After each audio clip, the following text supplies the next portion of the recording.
I'd first of all like to thank Pamela and Nuala for asking me to give an overview of some supports from Enterprise Ireland, which may be of benefit to companies on their reformulation journey.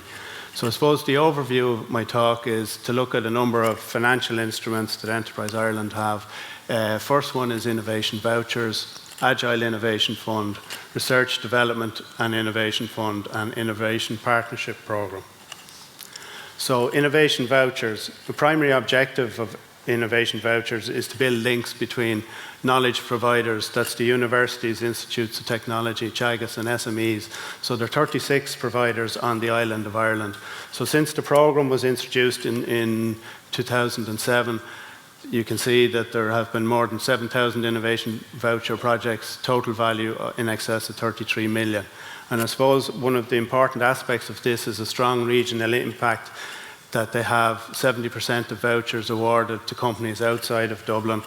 And the innovation vouchers themselves are a value of €5,000 available to a company to explore a business opportunity. So on the next slide, I'll just give a few examples of what that may be. So companies can use a maximum of 4 vouchers, one of which is co-funded. So enterprises in the primary agriculture are excluded in line with state aid rules. So vouchers can be used for product and process development, new service development, and tailored training in innovation management. And a few ineligible activities would include achieving compliance with statutory regulations or legislations, sales activity, software purchases, and software development. And all applications are made online at the web address there. So there's a lot of information there in terms of what the scheme is about and how companies can apply. The second scheme that I want to talk about is the Agile Innovation Fund. So I suppose this specifically is development of new products or services or processes. So the key point here is the total project cost is less than 300,000. And a number of criteria here that eligible companies will be trading profitably and are exporting or planning to export. So on the next slide, I just have the Agile Innovation Fund, and to the right is new product or service. It may be suitable for Agile. And then on the left-hand side is new process, digital process innovation, DPI. Now this may not be applicable to companies here, but I just put it up just to give a context. So I suppose what people would be interested in are the grant rates. So for agile projects, for a small company would be defined as a company that has less than 10 million turnover and a number of employees less than 50.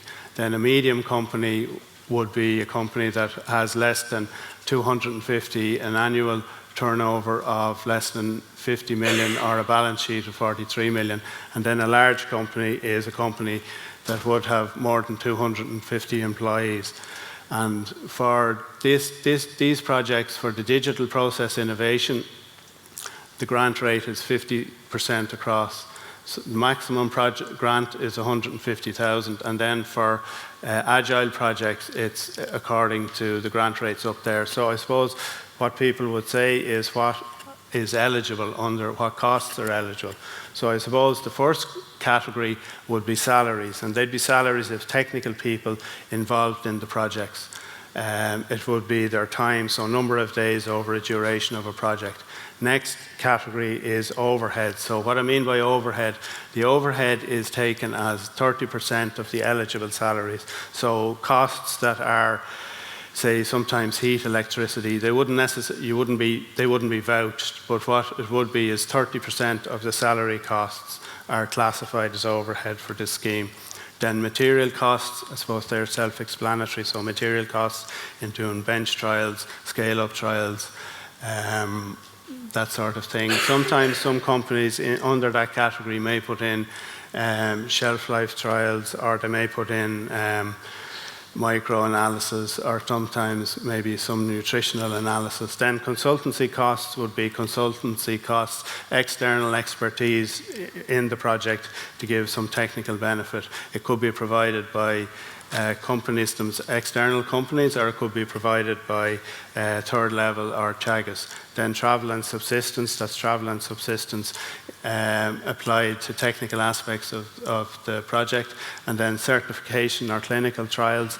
In some cases, they may be involved in the project, but it wouldn't be more than 50% of the total project cost. So then is my idea R&D, or digital process innovation. So this is just what this digital process innovation is about.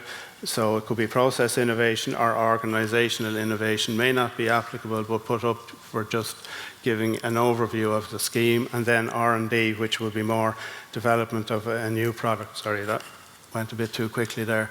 So acquisition of new knowledge, prototyping, does not include routine changes made to existing products or processes, and the project must demonstrate technical uncertainty and risk. So this is just a flow chart of how a company can avail of this scheme. So in Enterprise Ireland, we would have a development advisor who's the primary point of contact. So you would contact them, talk to the development agency, that would be ourselves, Leo's local enterprise office, or Udaros. Then there's an outline proposal, and this is very important in terms of a company can get feedback on what their proposal has from the address that's outlined there. So if I go on to the R&D iFund, so this is similar to the Agile, but there are a number of differences. So I suppose project expenditure is greater than 300K, longer project duration. So you can have projects that are more than maybe 2 years, and you can have a number of different projects, but the projects have to be technically different.